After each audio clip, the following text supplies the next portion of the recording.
At 92. You're still doing it at 92. On the original 1280 WWTC, it's a pleasure to welcome Mr. Leonard Nimoy, star of the co-star of the new film Star Trek V: The Final Frontier. And just going into this interview, you were doing your George Burns. I want to do George Burns, right. I want to be 92 years old, smoking a cigar, a couple of tall girls to hold me up. I saw him down at Disney World. Yeah, the new MGM opening. At the studio, MGM, what do they call it? MGM Disney MGM Studios Tour. We were down there at the same time. Yeah. He was there, and he was wonderful.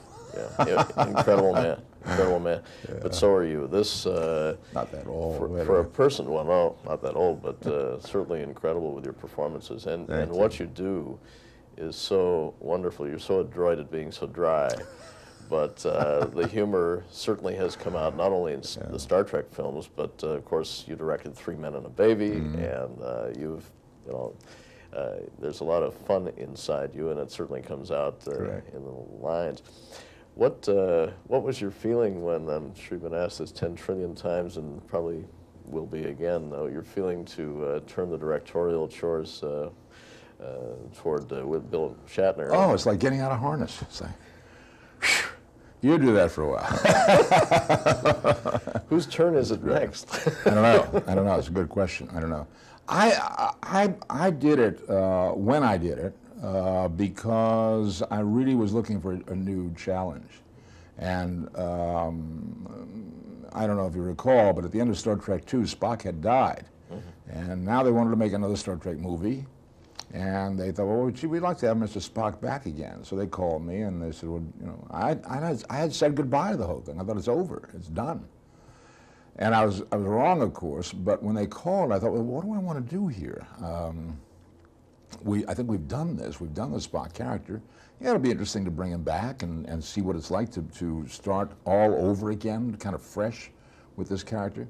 But at the same time, I had been kind of postponing this directing thing for a long time. I thought, well, maybe it's time to plunge in here and do that. So I did Star Trek III. I directed it, and then they asked me to direct Star Trek IV, and it was a very successful movie, 4 particularly. And that led to 3 Men and a Baby, and suddenly it's a whole new career going. Yeah. But it was a relief to have Bill Shatner take over on this picture. Really, I don't like doing both jobs. I enjoy directing a lot, and I enjoy acting a lot. But to go to work to do both in a morning is pretty tough. Yeah. Did he find it difficult too, do you think, or did he I think he thrives on it. I think he thrives on it. Really? He's, you know, yeah, he's a very energetic guy, running and jumping and fighting things, pushing and shoving and climbing and falling and all that stuff. He likes to do all that stuff, you know. So I think he thrives on it. I think he would love to do more. You're living proof that no one should be pigeonholed into any particular category, because you certainly have been identified with things in space, I mean, like In Search Of, and also things to do with the natural world, et cetera. And then you turn the corner very rapidly and do the dry humor of Spock. I like to try to surprise myself, see if I can do this. Yeah. You know. Well, there must be something within. When did you know that you had the facility to do so many things? I probably knew it a long time ago, but I haven't had a chance to exercise it until until very recently, really. That's a great question. In the 50s, I was doing comedy on stage.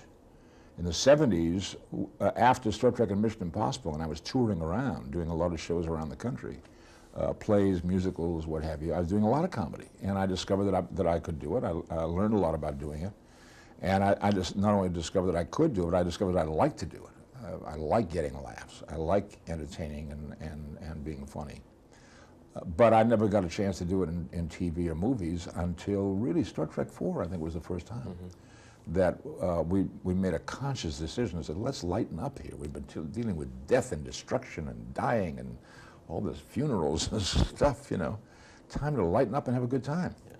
So we made a conscious effort to do it, and it started to evolve into that. And now, suddenly, I would say 50, 75% of the scripts that I'm offered are comedies.